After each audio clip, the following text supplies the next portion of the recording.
Hai Claudizen, di era digital ini hampir semua orang pasti mempunyai email. Kepentingannya bisa bermacam-macam, baik untuk keperluan profesional seperti pekerjaan atau bisnis, transaksi online atau yang lainnya.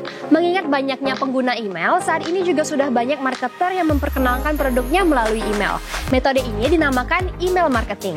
Lalu sebenarnya seberapa berpengaruh ya email marketing terhadap penjualan? Mari simak pembahasannya sampai akhir ya.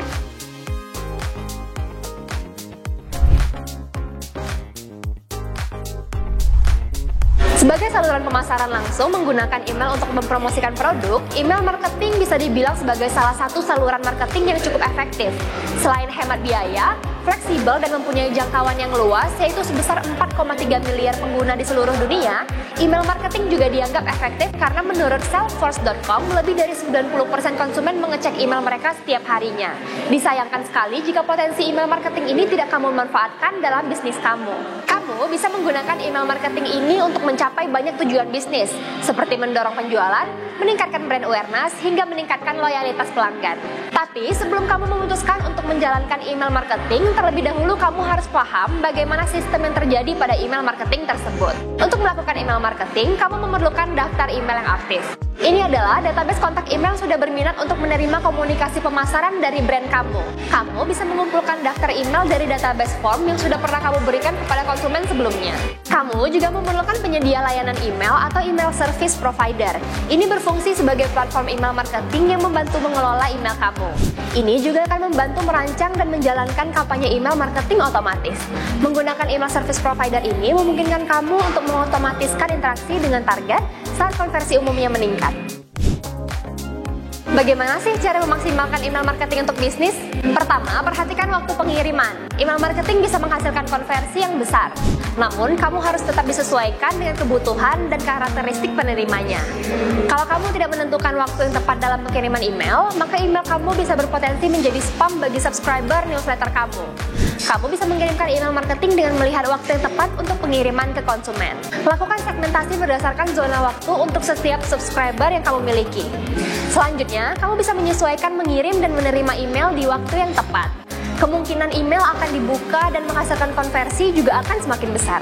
Kedua, perhatikan subjek pengiriman email. Subjek menjadi daya tarik utama untuk membuat pelanggan mau membuka email kamu.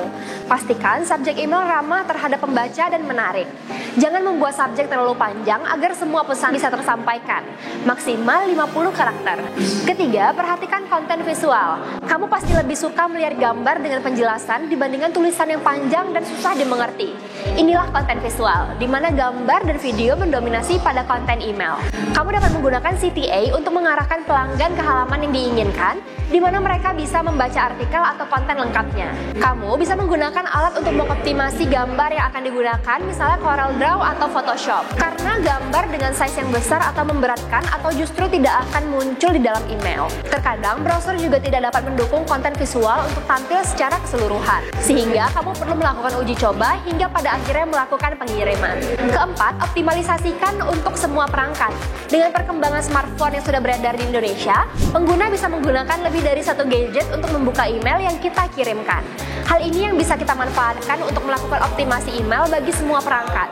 Dalam melakukan optimasi desain dan konten yang ditampilkan, pastikan tampilannya nyaman untuk dilihat dari semua perangkat. Kelima, buat personalisasi. Personalisasi artinya kita menyesuaikan konten dengan hal-hal yang sedang tren. Misalnya, ketika pelanggan subscribe ke website tertentu, kamu bisa melakukan segmentasi untuk membuat konten yang relevan dengan apa yang mereka minati. Membuat personalisasi email dalam kampanye marketing akan memberikan kemungkinan konversi yang lebih besar terhadap penjualan. Membuat konten yang relevan. Juga kita bisa membuat CTA yang diarahkan ke produk atau artikel terkait di dalam blog. Semoga video ini bisa membantu kamu memahami email marketing ya Claudizen. Jika kamu punya pertanyaan terkait video ini, silahkan tulis di kolom komentar ya. Jangan lupa like dan subscribe YouTube ID Cloud House biar kamu gak ketinggalan informasi-informasi lainnya. Sampai jumpa di video selanjutnya.